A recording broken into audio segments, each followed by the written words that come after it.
And welcome to the Black Psychologist podcast, presented by the Black Psychologist Network, the Let's Get Some Perspective edition, where we react and analyze vids that are making their way across the news and social media cycle. I am one half of your humble and gracious host, Dr. Kyle Osborne. He is I, and I am him. And of course, you all know I'm not here by myself. I'm never here by myself. I'm here with the one and only, the best there is, the best there was, and the best there ever will be. My guy, my friend, my brethren, Dr. Jason Coleman. What's going on, good brother? What's going on your side, bro? I'm good over here, man. Can't complain. Just want to thank everybody that's been hanging with us, man. What's up with you? Listen, man, I got news that my quarterback's gonna be out for the year. So young AR is out for the year, bro, because they like Oh, he had surgery. He had surgery, right? Yeah. Rough. Well, I mean, listen, we knew that was going to happen. I mean, they running him into the ground. Running him like he a running back, bro. You would have thought he was Yeah. Walter. Like he looked like Earl Campbell afterwards. I mean, listen, man. Hopefully the kid has a speedy recovery, but we knew that was going to happen, bro. It's definitely time to tank. We got to tank so we can go get Marvin Harrison Jr. So let's just start from scratch. That's what's up, man. Because you still got the running back, right? Yeah, we still got the running back, but we got Minshew Magic and we got Jonathan Taylor back. Nah, tank the rest of the season. We'll be fine. Yeah, you're right. You're right. That's the way to do it, man. No expectations. Get him moving right along. Yes, sir. Yes, sir. Speaking of which, brother, everything good with you? Yeah, man. Can't complain. Another productive week. A couple days in court. But we done now, so I'm good. I tell you what, and who is not productive? These school districts down there in Texas, brother. They are acting cool down here. Make sure you got to put them out there and discuss this because this has been making its rounds. All right.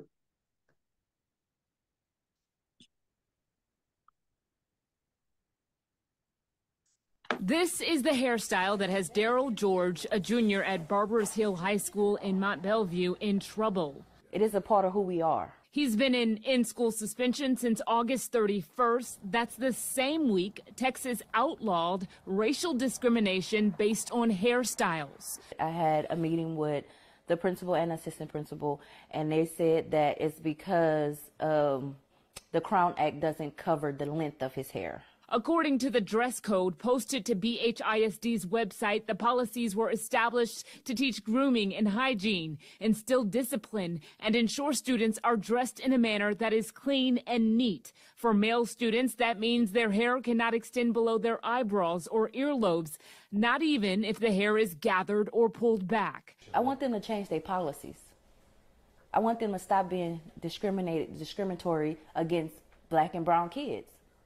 Not just mine, but any other black and brown kid.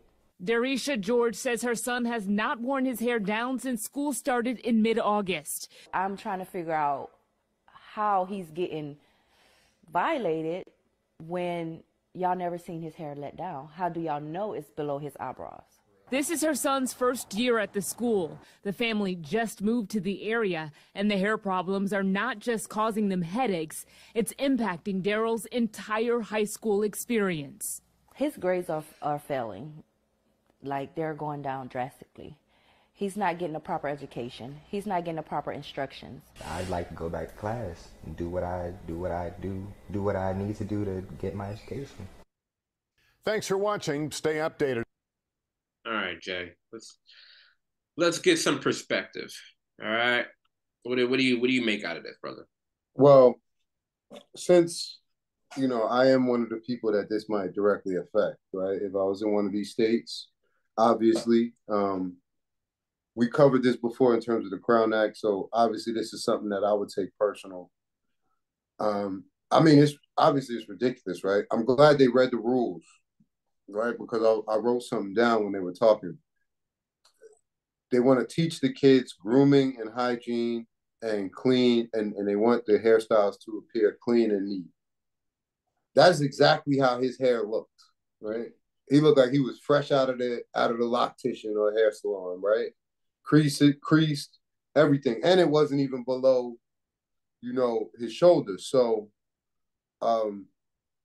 again, it definitely appears to be discriminatory, right? And then when you look at the definition of the Crown Act, the whole purpose of it is to prevent discriminatory practices, right? And prevent like loss of access to school for students. And that's exactly what's happening to him, right? So I would be surprised, unless there's some loopholes in terms of like it being a private district and them having the right to do all kinds of shit that we is in the legal, in the paperwork.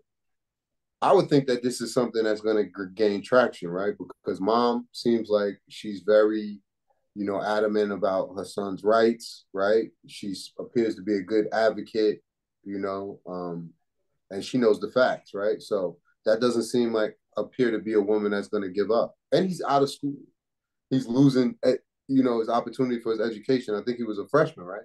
Or was his first time in this school? Yeah, it's the first year at that school. Right. So either way, he's missing out on valuable experiences. So it doesn't seem like his mother doesn't seem like the type of person where she's gonna let that go. So the loophole that they were trying to utilize to try to, supersede the law was that they were trying to say the length. And that's when she said, well, his hair has been, folded up, it's been pent up, so you wouldn't be able to tell, or you couldn't say that it was down a certain past a certain length. And right. So that's what they've been trying to say. But I mean, let's call this what this is, right? This is a school district that is trying to defy state law. Simple as that. Because the bill was passed. It's a state law. This is what this particular school and school district had issues beforehand, right? Like this is not the first time they did this. They did it a year or so ago with another young man, same situation. So they have a history of doing this. And what they're trying to do is utilize that loophole, which doesn't fit the criteria of what they're trying to do, to try to undermine and affect this kid, right? The bill was made in the spirit of this particular school because they did it before. So this is the issue, right? They're continuing to do this, and the only way that this is going to be resolved is that this gets increased and it gets elevated to the next level, right? Like it has to get to the point where this law is being enforced and that this school and the school district is being held responsible. Simple as that. Like the fact that they're keeping him in suspension, and I think it's like an in-house suspension, like each day, but either way, suspension is suspension. Right. And the situation is that this is going on his record. This is going on his academic, each suspension, and this is what it's looking like on paper. So for him to go later on to try to apply to whatever school, college, or whatever the case may be, now he looks like this is the disciplinary action, right? Now this is that's looking like he has all different types of issues and behavior thing. Like we know how this is going to go, right? Yeah, and I didn't even think of the future implications. No. Right, yeah, like this is what it's affecting him. Not only right now, he's not getting his education, like you mentioned, but how's it going to look on his record? What college is going to say, oh, we see all of these suspensions. Oh, this is the problem chart, right? This is where the labeling comes from, right? This is what they want. The fact that it's going to be, hey, you have your hair like this. This is what's going to happen. We're going to impose this punishment on you until you comply. No. Well, listen, in the age of social media, his mother's advocating. The news has obviously picked this up. Hopefully it goes viral. We hope that the outcome could be the opposite, right? We hope that possibly the outcome could be him possibly getting ready to write his college essays and having a testimony, right, about how he overcame this and how he had to advocate for himself and how representation and diversity is important and advocating for yourself and, standing up to whoever. Hopefully it could end that way too, You will want other people to get involved. Obviously, we thought this is important. That's why we're talking about it. Obviously hopefully we're not the only people that's talking about it. And that's how you get things done nowadays, right? Because unfortunately, in these, this day and age, I think people's perception, right, of guilt and whether they have quote unquote blood on their hands for certain things is even more important than them proving whether or not they did or did not do something, right? It's even more important than innocence or guilt to some people, especially corporations, because they're worried about their image. So, it might end up the other way, but I definitely understand what you're saying. And look, I get it. Like, I get it as a school or school district. I get that you know, you don't have to like the law, but you do have to abide by it. And this is where it comes in a case where it needs to get elevated to whatever the civil rights or the AG or whoever the case is. And like this, a law is being violated. A bill is not being followed, however you want to frame it. And so whether the area doesn't agree with it, now you still got to follow the statutes of the law. So I hope this gains as much attention as possible. I hope representatives from each and every district and areas in the state get involved, because at the end of the day, this young man is being affected, right? All he wants to do is go to school. That's it. And you shouldn't be penalized. It shouldn't be a situation where you have to decide between your hairstyle and going to school. Simple as that. So, and at the end of the day, I mean, listen, we're talking about kids, so it's bad enough that adults kind of have to fight this battle in the corporate America or in the workplace in general, on a lot of different fronts, right? In terms of somebody else's perception of what is neat and what is professional, right? We've been having this conversation for 30 years, right? Well, really before that, right? Because you can go back to the 60s and the 70s, when my parents was trying to wear afros, to work in different places, and people were telling them that it was going to limit their opportunities, right? Obviously, it wasn't true, but we've had a acceptable cultural image forced on us before, right? And this is just kind of another example of people that don't look like us trying to shape that, right? So, all right. So Jay, a little while ago, last episode, we talked about the dating going wrong in restaurants. All right. So now we got some more bad behavior that's been going on in restaurants, unfortunately. It doesn't stop. Welcome back, everyone. A Bay Area restaurant is charging customers who drink a little too much and leave a mess behind. Yeah, that's a nice way to put it. You eat something, it comes back up. All right, so SF Gate is reporting Kitchen Story in Oakland posted a sign in its bathroom, and it tells mimosa lovers to please drink responsibly and to know your limits, and that a $50 cleaning fee will automatically be included in your tab if you throw up in the public areas. Sign went up about 2 years ago during the pandemic. The owner says the problem has gotten better since now customers know they are going to have to pay up if they throw up. All right, you hear that, Jay? That means bottomless mimosas, brother. You're going to have to learn how to control yourself. All right. So here's the thing. I believe, and I know in our line of work, we're not supposed to judge. But, however, if you are going to brunch and you are getting blitzed off of mimosas, that's indicative of a larger problem. You should not be going to brunch and getting trashed to the point where you're vomiting either in the dining area or in the bathroom or anywhere else, and you're vomiting, right? That shouldn't be a thing at all. I don't care where you're at or whatever the case is. That shouldn't be a thing of you getting drunk off of mimosas. Now, again, mimosa is an alcoholic beverage. I get all the cases, and everybody's different in regards to your intolerance and so on and so forth. But you're going to brunch. You should crash that brunch. So you're saying it's just too early? It's a bigger issue.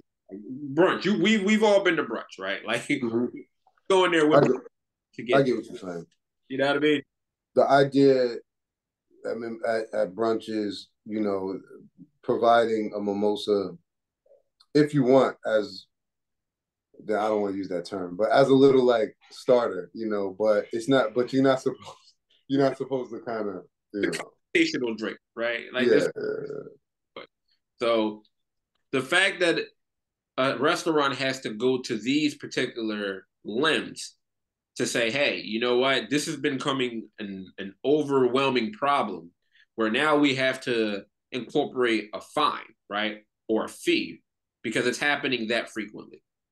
So now we have to tack on $50 onto your bill because of, and I get it. Like as you're a server or you work in a kitchen or a busboy or whatever the case is, right? Like you shouldn't have to worry about bringing a hazmat or having PPE because vomiting in the dining area or in the hallway or in the back, right? Like that shouldn't be a part of like your job description, part of your responsibilities that you have to worry about. Oh yeah, make sure you wear your gloves and you have your apron, you have your mask and your N95 on. Listen, there's a bunch of different, perspectives, right? Like, number one, drunk people change the atmosphere and the environment, whether it be a restaurant, anywhere else, right? So usually, even if you have brunch going on and they have mimosas, that's particularly not a time where there's like a lot of families around different things, right? So behavior is important, right? Drunk people who are intoxicated are usually louder. They're sometimes belligerent. They usually linger longer, right? So that's why they don't serve alcohol in IHOP, right? It's kind of the two crowds don't always mix, right? But it's I agree with it totally, right? $50 added onto your bill. Why? Because listen, if you throw up in the middle of a restaurant because you had too much to drink, whether it's brunch, happy hour, or any time, they should give you a fee automatically, and the bus boy and the waitress should split that fee and take it home because they got to clean up your throw up. Yeah. Like, there's no, like, listen, if you can't hold your liquor, that's your problem. You know what I mean? So, and the people, and come on, man, anybody who's had somebody throw up in their car, anybody who's had like a spouse, girlfriend throw up when they, or had a little kid throw up on you, like it's disgusting. Like it smells disgusting. It's one of these things that stays with you, can stay in your car, can stay in your clothes, right? So, and people don't necessarily know when they're gonna throw up. So who knows if they throw up when the waitress is standing there, when they're not, who knows? So again, I have no problem with it. It's not an excessive amount of money, especially for that. I also think that it should be a mandatory timeout period. You should have to go sit in timeout room or timeout chair. That's what's going to happen. Yeah. Again, or this is a little extreme, but I'm not gonna say. I feel like saying the person should clean up themselves, but that some people might say that's a little extreme, or a drunk person might not even be able to do that. But in any way, you should pay the $50 and you should get out. It's overcorrecting, as we call it in our business. You know that, right? So listen, now I'm not opposed to that. Now I don't know the quality of that person if they're already trash, how they're going to be cleaning stuff up. I don't know how well that's going to go. You know what I mean? But here's another thing, right? Because you mentioned in the car, because Uber and Lyft have fees if you vomit. One of these. Okay. If you're someone you vomit somebody's vehicle, they got to clean that up. So yeah, no, you're gonna get taxed. I think it's like $100 for them in Uber. Okay. So I mean, I agree. You know what I mean? Like certain things. I think we, I have no problem with you sending somebody an invoice for. Now, you know what I mean? Right? Because there is some culpability and responsibility on both sides. Now, again, I'm not a big brunch person. I enjoy going periodically.